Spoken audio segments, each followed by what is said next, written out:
Deməli, tam da bunu demək istəyirdim hər zaman.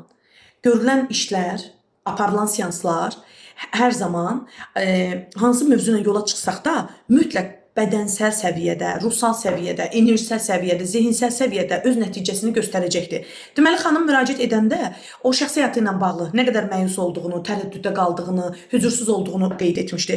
Diaqnozda çıxanları isə bu məsələnin əslində xanıma aid olmadığı aydınlaşdı. Çünki onun üst soylardan gələn şuuraltı proqramında formalaşan ailə, ata-ana obrazı, ana ilə atan bir-birindən olan deməli ailə obrazı, münasibəti, xanımın oradan kopyaladığı, götürdüyü, inandığı inancı və eyni zamanda da ata və ana fərd olaraq xanıma bu həyatda necə matris etdilər, nəyə inandı, hansı formatdadsa əslində onu sürdürür. Amma bundan bir xəbərdir. O isə bu yaşadığını öz problemi kimi, öz şansı, öz bəxtsizliyi kimi, özünün sevgiyə, diqqətə nə qədər ehtiyac olduğu, amma bunu görmədiyi kimi bildirirdi. Təbii ki, biz bir yerdən başladıq və bu yerdə təbii ki, məsləhət oldu ki, qadın olduğuna görə mütləq qadın soylarından başlayaq ki, onun qadın enerjisi işləmir. Və bu işləməyən enerjilər zaman içində bədənsel tıxanıqlıq yaradır və bu da artıq problemlər yaradır.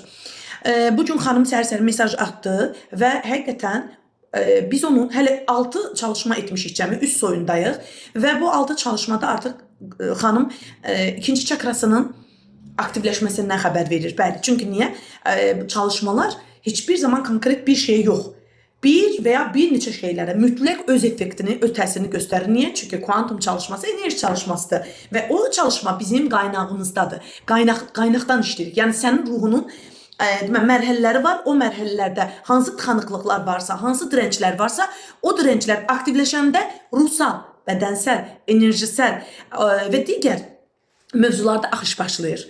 Nəticəmiz buradadır. İstəyən hər kəsə nəsib olsun və bunu unutmayaq ki, biz o da öz kökü bitər. Biz təkcə özümüzdən ibarət deyilik. Bizim bir üst soylarımız var, köklərimiz var və biz onlardan bir daşıyıcıyıq və bu sevincimi, bu nəticəni sizinlə bölüşmək istədim.